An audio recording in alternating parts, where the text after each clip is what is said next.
嗨，大家好，我是凯哥，你的理财路上最坚实的伙伴。在这个人人都想财富自由的时代，投资是一个大家都必须要学会的技能。买股票、买 ETF、操作期货、买加密货币，都说自己是在投资，可是财富却没有增加。也许你做的不是投资，而是赌博。在市场中，投资跟赌博只有一线之隔。什么是投资？投资是用理性跟时间换取价值或财富的成长。什么是赌博？赌博是用情绪跟运气搏一个短暂的刺激，表面上都是在押注未来，本质上却完全不同。伙伴们想一想，上次买股票的理由是什么？是因为看懂了财报，了解了产业，看懂了趋势，还是只是因为朋友说这只会喷，这只会喷而买进去呢？你有设定停损点吗？还是心想再撑一下，也许明天就会涨？如果你是靠感觉进场，靠祈祷出场，那你就不是在投资，而是在赌博。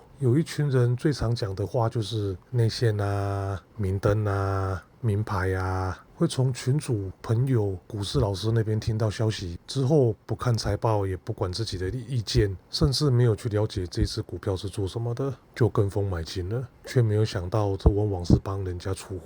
当然，并不是说投顾或者老师说的都是骗人的，而是希望伙伴们还是要有自己的一个判断，不要只盲目跟风，提高自己的胜率。股价波动就造成自己的心理跟着影响，该追的时候没有追，该杀出的时候也没有杀出，反而造成自己每天盯盘焦虑。这样子的操作往往最容易被市场的波动所玩弄。又或是很喜欢短线冲刺的伙伴们，讲究的是一个快、很准，可是市场上快的人很多，狠的人更多，可是最准的往往不是散户，而是主力。再来很严重的就是不设停损，输钱的时候就说不买就不算亏，最后就越报越低，从套牢变成信仰。进场不研究，退场也不研究，只求心里有刺激。我常说一句话，投资应该是要稳定很无聊的赚钱，而不是刺激的输钱。真正的投资者绝对不会只靠感觉就进场，一定要有一套纪律，一套方法。他要基于价值，比方说觉得这家公司会赚钱吗？竞争力在哪里？它的走势是 OK 的吗？值不值得继续追高？他不会关心今天涨几趴，而关心之后能不能帮他获利。聪明的投资者也知道，市场永远有不确定性，看错就一定要赶快停损，不要把资金全部套住，要让钱灵活起来。聪明的投资者也知道，要相信复利，相信时间的力量，短线波动只是噪音，设好停利停损点，严格执行，才可以稳定的成长财富。市场上最大的敌人，往往都是自己的情绪，能够做到反人性，并且冷静的判断，才真正能够做到稳定的财富增长。在人性中有一个很深层的本能，就是渴望快乐。赌博能够让人瞬间兴奋，就像打开盲盒会有期待，会有刺激。投资真的是需要时间跟耐心，不管是提前准备的做功课，又或者是等待时间的发酵，都需要时间。赌博则让你立刻有刺激，有希望。今天会不会涨停板？明天会不会来第二根？当然，没有人不喜欢涨停板。涨停板是短线操作者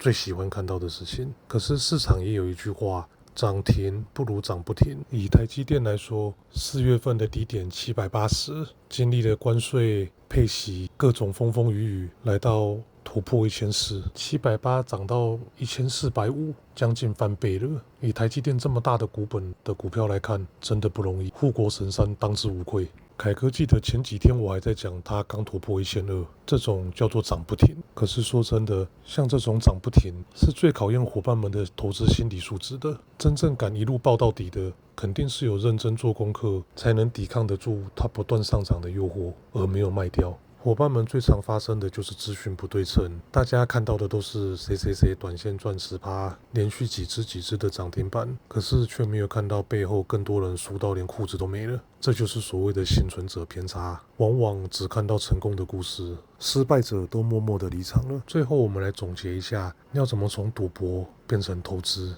首先要制定策略，在投资前先明确自己的买进原因、停利停损的条件点位。如果条件消失，就离场，绝对不要给自己找理。然后我们还可以设定每个月检视自己的报酬率、控管风险的比例，坚持执行，看自己1个月、3个月、半年，比只看1-2天的涨停板更重要。当然，还是要提升自己的分析能力，不论是基本分析、看财报，又或者是技术分析、找点位，多做一点功课，都能够让自己的胜率提升一些的。让数据决定，而不是情绪，培养长期思维。时间一定是投资的朋友。最后来总结一下，投资不只是理财，更是一场与自己心态的战争。要克服恐惧、贪婪、侥幸跟焦虑，你才能在市场中稳稳的成长。投资不是赌博，可是如果你失去理性，它就变成赌场了。记得这句话，市场永远在转移金钱，从没有纪律的人流向有纪律的人。所以下次当你按下买进那个键的时候，问自己一句，你是在投资还是在赌博？那这支影片就到这边咯。如果有任何问题，欢迎下方留言。如果觉得这支影片有帮助，也别忘了帮凯哥按赞、订阅、开启小铃铛，谢谢哟。